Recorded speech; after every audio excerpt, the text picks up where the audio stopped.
Baie welkom.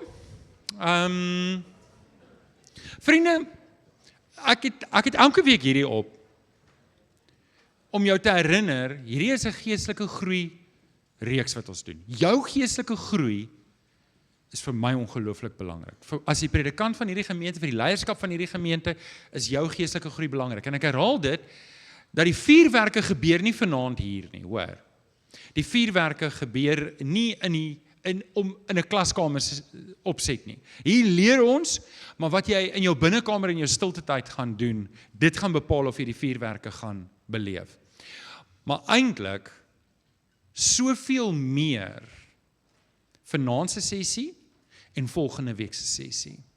As jy hierdie twee as 'n byvoeging kan doen tot jou stilte tyd en tot jou gebedstyd, gaan dit vir jou in jou stilte tyd nuwe deure oopmaak.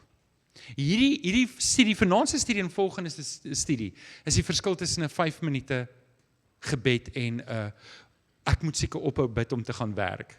Kom ons vra vir die Here om vanaand se sessie ook te seën. Vader, dankie dat ons ook nou ons Bybels kan oopmaak en in die woord kan grawe, en vanaand spesifiek waar ons praat oor skrifgebede, wil ek vra dat u vir ons ietsie anders sal wys, wat ons kan gebruik, Here, in ons twee gesprek met u. Kom help vir ons hiermee. In Jesus naam bid ons dit. Amen. Die uur van gebed, my inleiding. Jesus het in sy donkerste uur, wat het hy gaan doen? Hy het gaan bid. Matteus 26 vers 40 tot 41, kan julle nie eers 1 uur saam met my waak nie. Waak en bid, sodat julle nie in die versoeking kom nie. Wat was Jesus se verwagting, toe hy vir Johannes, Jakobus en vir Petrus saamgevat het, dat hulle saam met hom sou bid, nê? En wat was sy teleurstelling? Wat het hulle toe gemaak?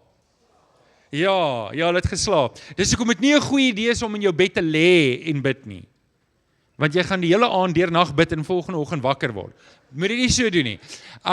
So waak en bid vir 1 uur. Hoe doen 'n mens dit? Hierdie reeks se idee is om vir jou baba treetjies te gee.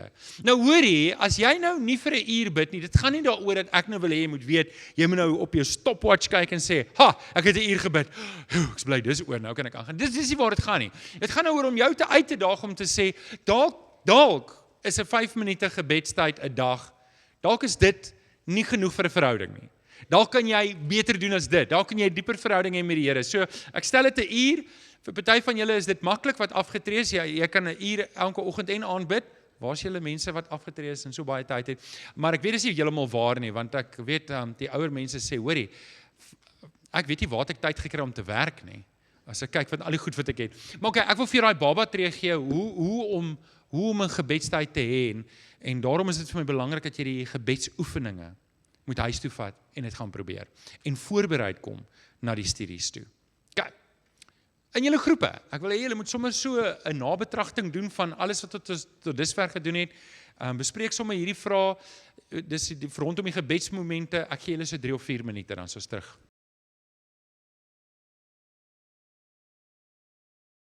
Ek wil gou 'n disclaimer maak. Ek het 2 kinders in my huis, waarvoor ek baie lief is. As jy my vrou vra, sal sy sê daar's 3 kinders in die huis, maar okay.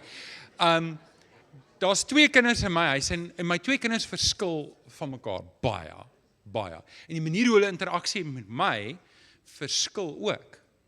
So, ek het nie dieselfde verhouding met my seun as wat ek het met my dogter nie.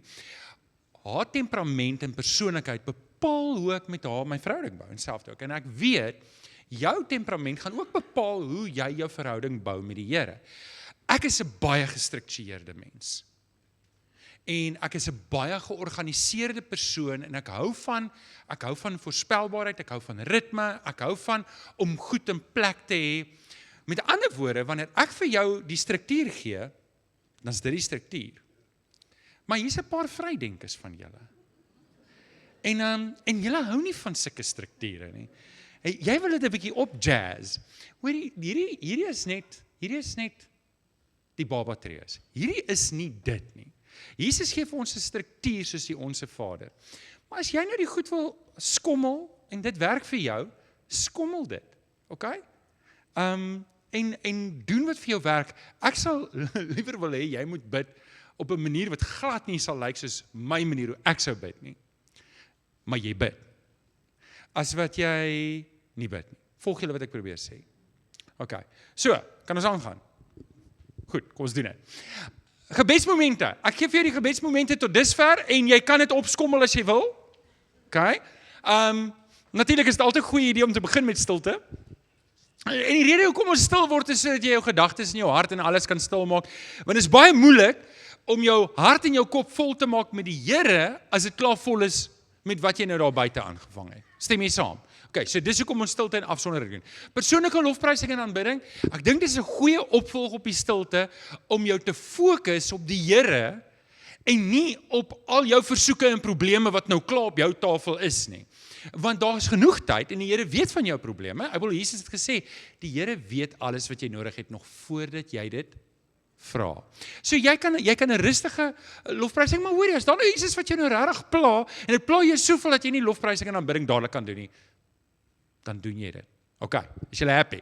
Ons gaan aan. Sondebelydenis. Sondebelydenis, nou OK, gelyk gegee. Onthou, hierdie is jou gereelde gebedssessie, waar jy met die Here praat en sê, Here, wys vir my, ondersoek my hart, wys vir my as daar sonde is, wat ek, maar as jy mos nou sonde gedoen het gister en jy het jou kat geskop, weet, ek aanvaar jy moet dit dadelik bely, die oomblik as die Heilige Gees jou oortuig. Jy gaan nou nie wag vir hierdie sessie om daai sonde te bely nie. Stem jy saam? Jy gaan dit dadelik bely as die Heilige Gees jou oortuig het daarvan. So nou, as jy lus voel om dit weer te bely die volgende oggend in jou gebedstyd, dan mag jy. Maar onthou die engel van laasweek? Jy gaan dalk 'n die mekaar engel hê by jou huis. Sommer net 'n grappie. Die van julle wat dit gemis het, kom vra my na die tyd. Maar OK, ons kom vanaand by skrifgebede en ons het klaar Sondag daarmee begin. En ek wil net vir jou klaarvat na volgende week, toe dat jy weet wat kom. Volgende week kyk ons na mediatiewe en introspektiewe gebede. Weet julle, lank het ek geoefen om dit reg te sê. OK, nou, ek gaan niks meer daaroor sê nie, want ek wil hê jy moet nuuskierig bly tot volgende week toe. Maar mediatiewe en introspektiewe gebede loop hand in hand met vanaand se sessie skrifgebede. So ons is op bladsy 61 en Psalm 119 vers 11 van die ou vertaling sê, ek het die woord in my hart gebere, dat ek teen u nie sal sondig nie. Miskien as ek een aanhaling kan hê, wat vanaand gaan opsom, dan is dit hierdie een van John Piper. En ek gaan dit vir jou lees, en ek wil jou mooi vra, gaan lees dit weer by die huis, en gaan dink diep hieroor, want hierdie is eintlik van toepassing op vanaand, en op volgende week se sessie. Praying the scriptures is so important in the Christian life.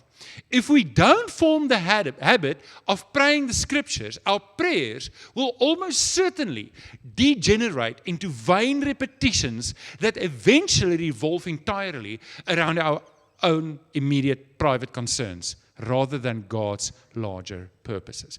Die rede hoekom ons skrifgebede doen, en jy gaan sien, jy kan dit in groot porsies doen. En ek sou baie goed voorstel, jy gaan sien, volgende week gaan ons daarin gaan, as jy in jou stilte tyd is en jy doen jou Bybelstudie, om nie net 'n vers hier te vat en 'n vers daar te doen, soos wat ons vanaand gaan doen nie, maar dat soos jy deur Efesiërs werk, dat jy dit so sal doen. Soos jy deur Galasiërs werk, nou dit gaan bietjie moeiliker gaan met Levitikus en Deuteronomium, en Numeri, okay? Maar selfs daar kan jy, ek kan onthou, 'n vriend van my, Hansie, hy is predikant in Vryheid in Natal, en hy preek, maar hy het regtig nie goed voorberei vir sy preek nie, hy was sy kritpreek, en hy begin lees van die Amalekiete in die Ou Testament, van wat hulle alles verkeerd gedoen het, maar hy het nie die teks gelees, voordat hy opgegaan het nie. Hy was die eerste jaar, ek moet dit bysê, en hy begin lees van hierdie Amalekiete, en later aan stop hy, en hy sê, "Sjoe, dok, maar hierdie was slegte mense." En jy kan ook so 'n oomblik hê met die Here terwyl jy dit lees en sê, "Sjoe, Here, hierdie was slegte mense." Maar dis die ding wat ek wil hê jy moet doen. Jy moenie die woord apart lees van jou gebed nie. Jy moet verstaan, hierdie is geïnspireer deur die Heilige Gees. En wanneer ek met God praat oor sy woord, kan die Heilige Gees dit net lewendiger maak in my lewe. Jy al ooit gevoel die skrif is dood? Dalk is dit omdat jy die skrif apart doen van jou gebedstyd. Wanneer ek die skrif bid, en ek praat van aktief deur dit bid soos ek dit lees, gaan ek korter porsies lees, maar ek gaan diepte hê. Maar dan is dit belangrik om nie 'n versie hier te doen en 'n versie. En ons doen versies soos dit, ook soos vanaand se versie wat ons gelees het. En ons gaan vanaand ook 'n paar verse. Dis nie verkeerd om dit so te doen nie, maar jou volle waarde kry wanneer jy deur Romeine werk bidend. Jy werk deur Galasiërs bidend en toelaat dat die Heilige Gees die woord lewendig maak. Okay, so skrifgebede. Wat is dit? Skrifgebede is wanneer ek skrif in my gebed aanhaal. Nou ons doen dit gereeld, ons het Sondag gekyk na Handelinge 4, ons gaan nie weer vanaand Handelinge 4 lees nie. Ek daarop stil staan en daarop konsentreer, so daar's 'n stilword komponent, dit gaan ons volgende week hanteer, en dan verder daaroor bid. Here, hierdie is u woord. Verstaan ek dit reg? Is dit wat dit sê? Is dit wat dit vir my sê? Here, hoe moet ek hierdie ding toepas? Vader, dis moeilike goed hierdie, verstaan jy? 'n Eerlike kind na pa gesprek wat ek het. Nou sê vir my, hoe lank kan jy so bid? Tot ek deur die Bybel is. Okay, dit was nou eintlik tong in die kies bedoel, maar jy kan dit gaan probeer. So okay, verder leeswerk is in jou boekie. Hierdie studie is net 'n inleiding. Ek dink as jy verder wil lees hieroor, kan jy na desiringgod.com toe gaan. Dis John Piperson, moodycenter.org, wycliffe.org en crossway.org. As jy na daai webtuistes toe gaan, hulle het studies daaroor. Want ons eintlik baie navorsing gedoen daaroor en baie geskryf daaroor, maar ons gaan vanaand net 'n inleiding doen. So, Psalm 119, jy kan jou Bybel daar oopmaak. Het jy geweet as jy teen 'n konstante spoed hardop Psalm 119 lees, gaan dit jou omtrent 20 minute vat om te lees. So vir die van julle wat nie weet nie, Psalm 119 is die gewaagde en bekende langste Psalm in die Bybel. Die een wat almal vrees die dominee oor gaan preek. En hier is ons nou. Okay, nog iets interessant oor Psalm 119. Vir elke 3 verse verwys 2 na die woord op een of ander manier. So Psalm 119 is 'n kunswerk, wat ek julle nou gaan wys. Dis 'n kunswerk oor God se woord. Nou, die van julle wat die 53 vertaling het, sal sien daar's 'n alef, en dan's daar 'n byt, en dan's daar 'n gimmel, en dan's daar 'n dalet, en dan's daar, het julle dit al gesien. En dis nie toevallig so nie, want die rede daarvoor is, ek gaan julle gou die kunswerk wys. Sien julle, hier is Psalm 119 in die Hebreëse Bybel, sien jy hierdie lettertjie? Al die letters is in die begin dieselfde. Alef, alef, alef, alef, alef, alef, alef, alef. Dis ons A. So verbeel jouself, jy gaan 'n gedig skryf met die hele alfabet, wat jy elke sin se woord gaan begin met die letter, nê? En jy gaan die hele Psalm fokus op die woord. Kan jy dink hoe moeilik moet dit wees? Ek wil julle uitdaag om dit te gaan probeer. So, vers 1 tot 8 is alef, alef, alef, alef, alef. Dan is dit bet. Dan is dit gimmel. Sien julle hoe gaan hy? En dan is dit dalet. En dan is dit he. Dan gaan dit nie aanhou gaan tot aan die einde van die alfabet nie. Maar julle kry die idee, né? Sien julle hoe dit So ek wil hê wanneer ons nou 'n paar verse lees, gaan ek vir julle wys, maar miskien ek weet nie hoe gaan ons maak nie. Ek gaan dit lees en julle moet julle hande opsteek elke keer as daar iets verwys na die woord. So dit mag tussen die lyne wees, dit mag direk wees, dit mag indirek wees. Maar ek wil hê julle moet nou terwyl ek lees, moet julle julle hande opsteek as daar gepraat word van die woord. As julle reg, gaan ons dit probeer. Right, Psalm 119. Dit gaan goed met die wat onberisplik lewe, die wat wandel volgens die woord van die Here. Okay. Dit gaan goed met die wat sy verordeninge gehoorsaam. Okay, het julle om verordeninge. Die wat met hulle hele hart sy wil doen. Geen onreg pleeg nie en sy volgens sy weë wandel. U het die bevele, ek probeer dit vir julle uitwys daar, gegee dat dit in volle uitgevoer moet word. As ek tog maar net op 'n vaste koers kan bly en my aan u voorskrifte hou, het julle hom. As ek al die gebooie in ag neem, sal ek nooit raad op wees nie. U bepalings is regverdig en ek sal hulle ter harte neem. Ek sal u loof met 'n opregte hart. Ek sal my aan u voorskrifte hou, moet my tog nooit verlaat nie. Okay, julle het dit. Ek hoef nie nog te lees nie. Okay, so sien julle wat hier gebeur. Kan jy nou dink as jy hierdie begin bid? Miskien is dit 'n goeie plek om te begin bid. Is saam met die psalmis deur Psalm. Nou okay, Handelinge 4 vers 24 tot 30, ek gaan dit nie nou weer doen nie. Ons het dit gedoen Sondag. Daar kan jy kyk hoe die apostels en die gelowiges die skrif in hulle gebed ingetrek het en jy kan sien hoe hulle dit gedoen het. Nou okay, wat ek vanaand vir jou wil gee is, ek wil net vir jou 'n voet in die deur gee. Ek kan nie vanaand en volgende week alles rondom skrifgebeure vir jou gee nie. Jy gaan moet in dit inkom, jy gaan dit moet begin gebruik en jy gaan daarmee eksperimenteer en jy gaan in agterkom. Ek wil jou dit nou sê. Ek weet dit jou nou, ek waarborg dit jou. As jy hierdie ding gaan ernstig opneem, gaan dit jou hele gebedslewe verander. Jou gebedslewe sal nooit weer dieselfde wees as jy so begin bid nie. So kyk, die waarom en die hoe, ons kyk vanaand daarna. Ons is by nommer 1. Herinner my aan God se beloftes. Hoekom doen ons skrifgebeure? Wel, nommer 1, het herinner my aan God se beloftes. Jesaja 62 vers 6 sê, ek het wagte, ons het Sondag hierna gekyk, ek het wagte op jou mure uitgesit Jerusalem, hulle sal dag en nag roep, julle wat die Here aan sy beloftes moet herinner, julle moenie stil bly nie. Nou oké, ons het vir mekaar gesê, ek herinner die Here nie aan sy woord asof hy vergeet het nie. Ek herinner die Here aan sy woord om myself te herinner, nommer 1, en om dit vas te lê. Soos verbeel jy leer vir eksamen, maar ook toe te laat dat die Heilige Gees die werk in jou doen. So God sal dit nie vergeet nie. Hoor wat sê Jesaja 45 vers 15. Kan 'n vrou haar eie baba vergeet? Kan al die ma's, al die vrouens wat 'n baba in die wêreld gebring het, net gou hulle hande opsteek? Kan hulle dit opsteek? Is dit moontlik om jou kind te vergeet? Dis nie moontlik nie, né? En dis wat Jesaja sê, kan 'n vrou haar eie baba vergeet? Haar nie ontferm oor die kind wat sy in die wêreld gebring het nie. Selfs al sou so iets gebeur, sê die Here, ek sal nie van jou vergeet nie. Ek sal nie, jy hoef nie daar bekommerd te wees nie. Jesaja 45 vers 16 sê, ek het jou naam in my handpalm gegraveer. Ek sien jou mure altyd voor my. Nou die Here praat hier met Jerusalem om te sê, ek het nie vergeet van julle. En julle dink ek het vergeet van julle. Maar hoeveel te meer, weet ons in die Nuwe Testament, dat selfs die hare op ons kop is getel. Die Here weet van ons en hy is lief vir ons. So besef net hoe kosbaar jy is vir die Here. Besef net hoe diep behoefte en belang het die Here daarbey, dat jy 'n persoonlike verhouding met hom moet hê. Nou oké, so dit gaan oor die tyd wat ek en jy saam spandeer. Nou ons ken Johannes 3 vers 16, die Here het die wêreld so lief gehad. So lief gehad dat hy sy enigste seun gegee het.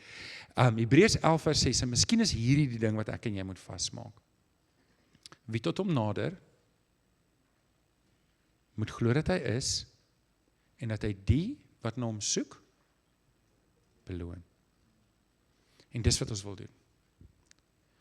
So, alhoewel hier dalk 'n nuwe idee is, wil ek hê jy moet die oefening doen. Jy sit nou om 'n tafel, ek wil gou hê jy moet net gou hierdie ding inneem, want ons gaan nou 'n oefening doen, en ek wil gou hê jy moet hierdie inneem. Want vir baie van ons is gebed 'n baie privaat ding, en ons praat van privaat gebed. Maar dis nie net 'n privaat ding nie, dis 'n gemeenskap ding. Wat het ons gelees in Handelinge 4 Sondag? Het hulle almal in hulle hoekies gaan bid?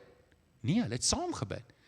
Hulle was saam en hulle het saam gebid. Ons lees, die 150 het in die begin in Handelinge 1 en 2, het hulle saam gebid. So daar's 'n saamkomponent ook, want ons is 'n gesin. So jy sit nou om 'n tafel, en daar's 'n spesiale gas om jou tafel.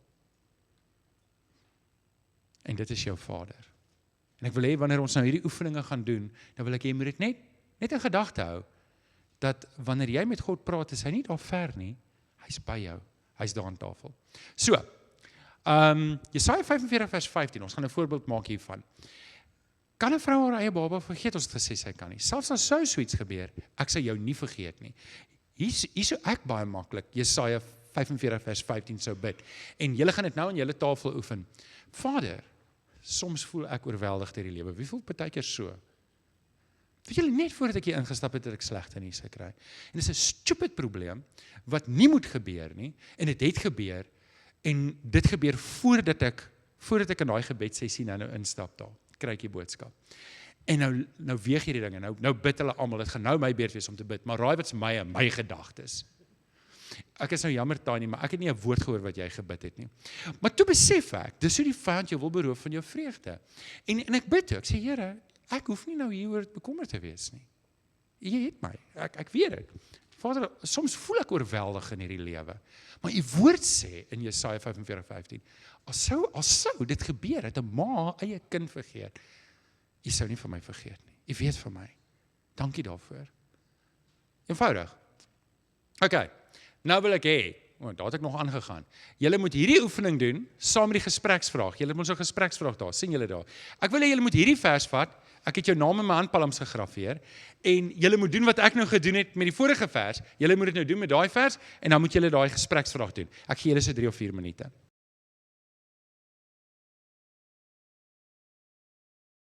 OK, nommer 2, skrifgebede En hier is dalk 'n belangrike ding, leer my om God se wil te vra. Dit leer my om nie primêr te fokus op my behoeftes en belange en begeertes nie. Ek weet nie hoekom is 1 Johannes. Is 1 Johannes 1 vers 9 in julle Bybels? Ag, in julle boeke. Dit voel vir my daai vers is nie reg nie. Sorry julle. Hy is beslis. Nee, is dit hy? Nee, dis die verkeerde vers daar. Hou maar by jou. Die vers is in die Bybel, maar ek het 'n ander vers in die Bybel. 1 Johannes 5 vers 14. Lees saam in jou boek. Ai, jene. En nou kan ons met vrymoedigheid na God gaan, omdat hy ons gebede verhoor as ons enige iets volgens sy. Okay, so sien julle was die klem hier. En dit moet altyd die ding wees. Dit moet altyd die belangrike ding hier sou wees. Matteus 6 vers 10 sê, laat die koninkryk kom, laat u op aarde, net soos in die hemel. So hier's 2 sleutelwoorde daar. Wanneer ek 'n kind van God is daar 5 basiese waarhede wat ek en jy moet weet.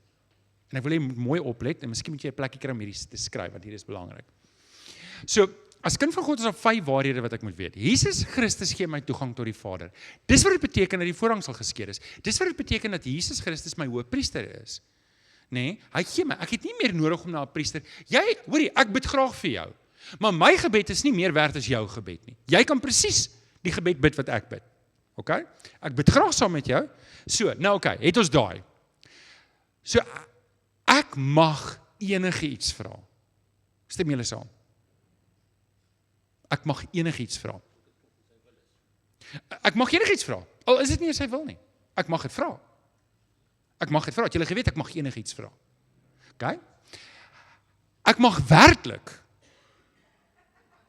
enige iets vra. Is julle reg vir die volgende waarheid? Ek mag regtig enige iets vra.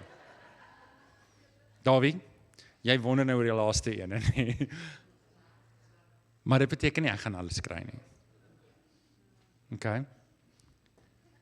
En, ek het al partykeer goed gebid, en dan het mense vir my gesê, maar jy kan nie dit vra nie. So wel, tegnies kan ek, want ek het. Mag is 'n ander vraag, maar of die Here verplig is om iets te doen, net omdat ek het gevra het, dis 'n ander vraag. Nou, soos ek ouer word, nee, verstaan ek dat die Vader se plan die beste is. Toe ek jonger in geloof was, het ek nie daai ding gesnap nie. Ek het die Here regtig gevra vir snaakse goed. Wie van julle het al die Here gevra vir snaakse goed? Nee? En ek het dit nie gekry nie. Okay? Wat ek moet verstaan is, dat in my lewe moet ek meer en meer word soos Jesus. Dis God se plan met my. Nie om vir my alles te gee wat ek vra nie. En as ek daai ding verstaan, dan kan ek begin vra, Here, u wil is beter. En ek wil my hart en my lewe instel om u koninkryk uit te dra. Dis wat skrifgebede, wanneer ek, soos byvoorbeeld in my stilte tyd, deur 'n hele Efesiërs werk, in my stilte tyd, in gebed. Wanneer ek deur 'n hele Galasiërs werk, wanneer ek deur 'n hele Filippense werk, en dit word my gewoonte, wat dink julle gebeur oor maande, oor jare? Dink julle dit het 'n invloed op my volwassenheid? Wat ek optel, daar's 'n diskonneksie tussen mense se Bybelstudie en hulle gebed. En skrifgebede wil dit verander. Dat wanneer ek die skrif lees, dat ek weet, hierdie is God se woord. En ek moet met God se woord interaksie hê. Gebed is nie net ek wat praat, bla bla bla bla bla bla bla bla bla, amen, daar gaan ek weer nie. Gebed moet 'n twee-rigting gesprek wees met die Vader. En dit is hoekom ek die woord in gebed intrek. Dit leer my om onderskeid te tref tussen my wil en God se wil. En dit verander die inhoud van my gebed. Nou, 'n jong gelowige gaan nog steeds al sy persoonlike goeders bring, en dit beteken nie, as jy 'n moeilike projek het, jy mag nie oor bid nie. Ek bid oor alles. Maar ek verstaan dat die Here se wil is die beste. Dit krank nie my, omdat die Here nie vir my gee wat ek vra nie. Stem julle saam? So, dit verander die gesindheid van my gebed. So, baie belangrike vers. Hier's 'n baie belangrike vers. Jeremia 29 vers 13. Almal is mal oor Jeremia 29 vers 11. En ek moet sê, ek glo Jeremia 29 vers 11, absoluut. Ek het net 'n Nuwe Testamentiese, ek kyk deur die bloed van Jesus na Jeremia 29 vers 11. Wie van julle kan hom aanhaal? Ek weet wat ek vir jou beplan, sê die Here. Voorspoed en nie teëspoed nie. Ek wil vir jou 'n toekoms gee, ek wil vir jou 'n verwagting gee. Glo jy dis waar? Ek glo dis absoluut waar. Ek dink net, daai vers het vir my in Jesus 'n eskatologiese betekenis. Dit beteken, ek gaan hom nie hier uitleef nie. Alhoewel, ek is 'n beter weergawe van wat ook al ek kon wees, omdat ek in Jesus is. Maar môre kan alles van my weggeneem word, en dit maak nie daai vers onwaar nie, alhoewel daai vers se eerste betekenis is vir Israel. Maar in Christus weet ek, daai vers is waar vir my in Christus wanneer ek in die hemel is. Ek weet dit, want dis waar, ek weet dit, die skrif leer dit. Maar eintlik is daar 'n belangriker vers en dis vers 13, as jy reg vir hom. Julle sal my wil vra, en julle sal dan my wil ken, as julle met julle hele hart daarna vra.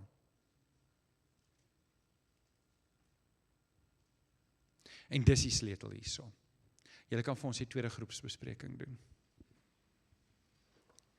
Lees Jeremia 29 vers 13 en Matteus 6 vers 9 tot 10 en antwoord die vrae in jou boekie.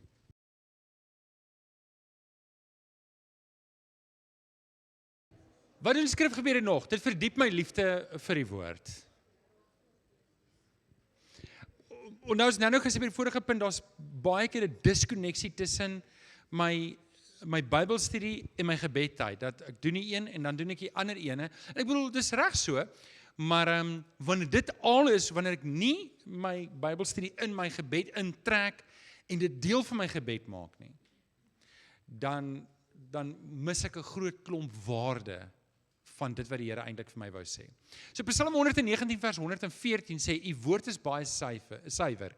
Ek het dit lief. Ek het dit lief. Dit is vir my spesiaal, is my kosbaar. So skrifgebeure doen iets. Dit doen iets in my hart. Dit help my om geestelik te groei, maar dit doen nog iets. Dit betrek 'n deel van my brein. Kyk, wanneer ek dit lees en ek sluit my lees af en nou gaan ek bid. Wie van julle het al agtergekom? Dan bid jy oor ander goed. Maar dan word ek in die Bybelstudie gedoen, wonderlik. Verbeel jouself, wie van julle was al in 'n gesprek met iemand, wat jy met 'n persoon praat, en daar was 'n paar goed wat jy eintlik gevra het, en die persoon sê, okay, en hy praat oor heeltemal iets anders. En jy soos, waar kom dit vandaan? En toe hy klaar sê, okay, dis nou genoeg, dankie, ons praat môre weer. Net om môre presies dieselfde te doen. En dis wat ons doen met ons gebed en Bybelstudie. Ons lees ons Bybelstudie en nou praat ek met die Here oor ander goed. En so, wanneer ek my Bybelstudie in my gebed intrek, dan skielik gebeur daar iets anders in my brein om te besef, dis een lyn. Dis 'n twee gesprek. Hierdie is nie twee losstaande goed van mekaar nie. Maak dit sin vir julle? So, doen dit so. Jy lees die woord. Nou oké, vanaand het ek nou 'n paar keer gesê, weet, pas op vir versie, want dan kan jy goed, en dit het nou heeltyd, maar nou vanaand kan ek nou nie groot stukke teks met julle doen vanaand nie, en veral as jy nie is tot dit, begin in die Nuwe Testament, en vat 'n boek en werk hom deur, terwyl jy deur dit bid, sodat jy die konteks het. As jy dan 'n Ou Testament vers spesifiek vat, lees dan die 5 verse voor, 5 verse na, kyk weer na laasweek se studies, na daai 7 goedjies wat ons gesê het rondom skrifverklaring, en hou dit in gedagte, want ek wil asseblief nie hê, jy moet in Israel beland en gaan grond opeis wat nie in jou behoort nie. Okay, ek wil nie dit hê nie, omdat jy 'n vers gebid het wat jy verkeerd verstaan het nie. So ek wil nie hê dit, so doen dit, kyk weer na laasweek, so lees die woord, dink na oor die woord. Sien jou Bybelstudie en gebed as 'n twee gesprek. En dan bid jy die woord. Nou oké, jy gaan vanaand uitstap en jy gaan dink, maar dit was net die helfte van die storie. En dit is net die helfte van die storie, want volgende week doen ons die res van dit. En ek wil net hê jy moet in gedagte hou, daar kom nog. Maar hier's wat skrifgebeure doen. Wanneer ek skrifgebeure so doen, soos wat ons dit nou bespreek, dan begin jy 'n verwagting kry.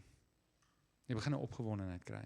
Daai Hebreërs 11 vers 6, wat sê, ek glo, En omdat ek glo, soek ek, en omdat ek soek, beloon die Here. Hy kom deur. Hy kom deur. En ek wil jou help om daai diskonneksie tussen jou Bybelstudie en jou gebed te oorbrug. Daar's nog 'n groepsbespreking.